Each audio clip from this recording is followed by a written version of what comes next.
Hotel exam leave முடிஞ்சு school start பண்ண போகிறாங்க. சன்சிகா ஸ்கூலில் சயின்ஸ் எக்ஸிபிஷனும் வச்சுருக்காங்க.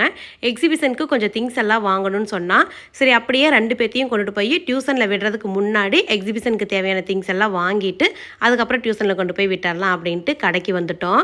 இங்கே வரும்பொழுதே என்னென்ன திங்ஸ் வந்து வேணும் அப்படின்னு பேப்பரில் லிஸ்ட்டு போட்டு கொண்டுட்டு வந்துட்டா.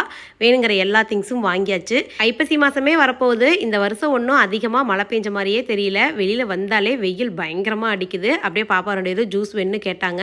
அவங்களுக்கும் ஜூஸ் வாங்கி கொடுத்துட்டு அந்த கடையில் வந்து பார்த்தீங்கன்னா பன்னீர் வந்து கொஞ்சம் ஃப்ரெஷ்ஷாக நல்லாயிருக்கும். பன்னீரும் நான் வந்து வாங்கிட்டேன். அப்படியே 4 ரோட்டில் இருக்கிற அம்மன் பாத்திர கடைக்கு வந்தோம். அங்கே நம்ம டைல் ஸ்கின்னர் வந்து இருக்குது. உங்களுக்கு தேவைன்னா நீங்கள் அங்கே வாங்கிக்கலாம், கொரியர் அமௌண்ட் இல்லாமல்.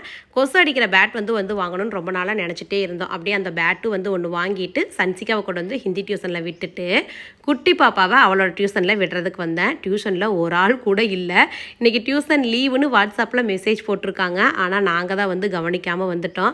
சரி ஓகே இன்னைக்கு லீவு தான் ஜாலி அப்படின்ட்டு நாங்கள் 2 பேரும் அப்படியே கிளம்பி வீட்டுக்கு வந்துட்டோம். பாப்பா 2 கூட்டிக்கிட்டு கடைக்கு போகும் பொழுதே சமைச்சு வச்சுட்டு தான் போனேன். லெக் பீஸ் போட்ட கிரேவி. அப்படியே வந்ததையும் செம்ம பசியாக இருந்தது, சாப்பிட்டாச்சு. சயின்ஸ் எக்ஸிபிஷனுக்கு என்ன பண்ண போறான்னு தெரியல. அவளே யூடியூப்ல நிறைய சர்ச் பண்ணிட்டு இருந்தா. அப்புறம் இங்கே மாமன்ட்ட கேட்டா, மாமா என்னென்ன திங்ஸ் எல்லாம் வாங்கிட்டு வர சொன்னானோ அதெல்லாம் வாங்கிட்டு வந்து வச்சுட்டு மாமா சொல்றதுபடி மேடம் வந்து செஞ்சுக்கிட்டு இருக்காங்க. காலையிலிருந்து அலைஞ்சிக்கிட்டு இருந்தங்காட்டி எனக்கு தூக்கம் வந்துருச்சு. நான் தூங்க போறேன், நீங்க 2 பேரும் ப்ராஜெக்டை கம்ப்ளீட் பண்ணுங்கன்னு நான் வந்துட்டேன்.